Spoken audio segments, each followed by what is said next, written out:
ሲደርስ አዳምን አሰበው። ወደ ዓለም መጣ ከሲኦል ሊያድነው።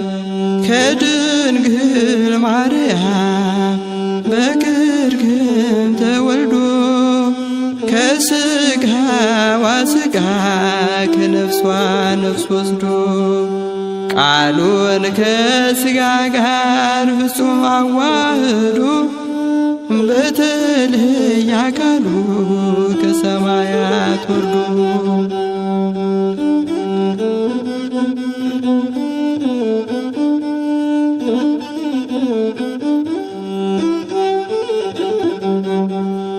ሰብአ ሰገል መጡ በኮከብ ተመርተው እረኞች ዘመሩ በደስታ ሆነው።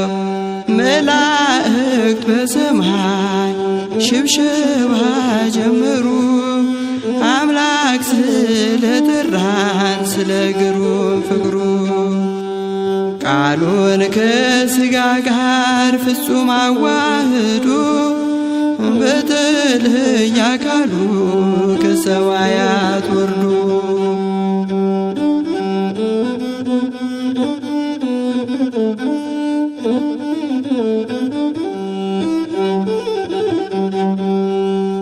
ጌታችን አደገ በሰው መጠን ሆኖ ከኃጢአት በስተቀር ሁሉን አከናውኖ። የጌታችን መንገድ አስተካክሉ እያለ በኤልያስ መንፈስ የሚናገር አለ ተብሎ በትንቢት የተነገረለት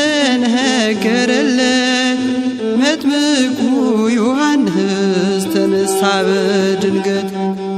ቃሉን ከሥጋ ጋር ፍጹም አዋህዶ በተለየ አካሉ ከሰማያት ወርዶ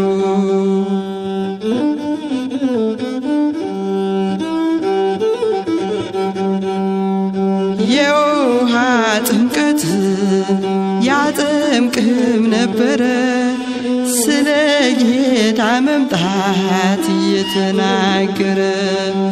ያን ጊዜ ኢየሱስ በውሃ ሊጠመቅ ከገሊላ መጣ እጅግ የሚያስደንቅ። ቃሉን ከሥጋ ጋር ፍጹም አዋህዶ በተለየ አካሉ ከሰማያት ወርዶ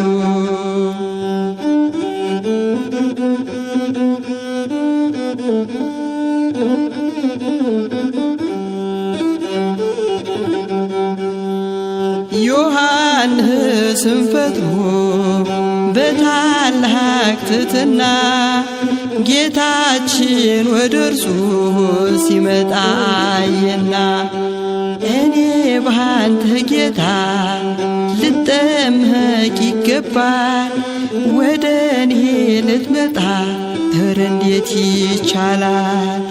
ቃሉን ከሥጋ ጋር ፍጹም አዋህዶ በተለየ አካሉ ከሰማያት ወርዶ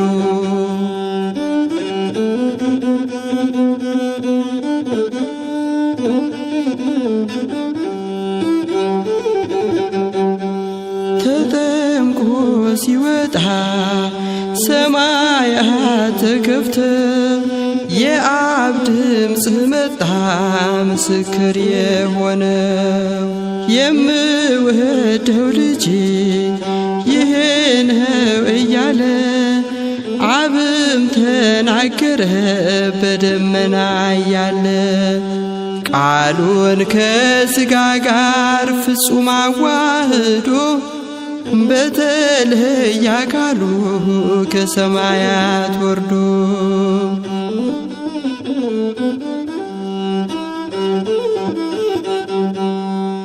በርግብ ተመስሎ መንፈስ ቅዱስ መጣ።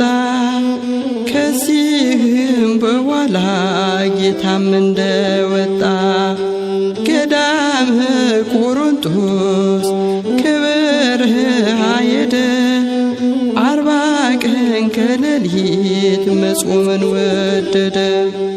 በዲያብሎስ ያኔ ጌታ ተፈተነ ሰይጣንም እንደ ጢስ እንደ ጉም በነነ።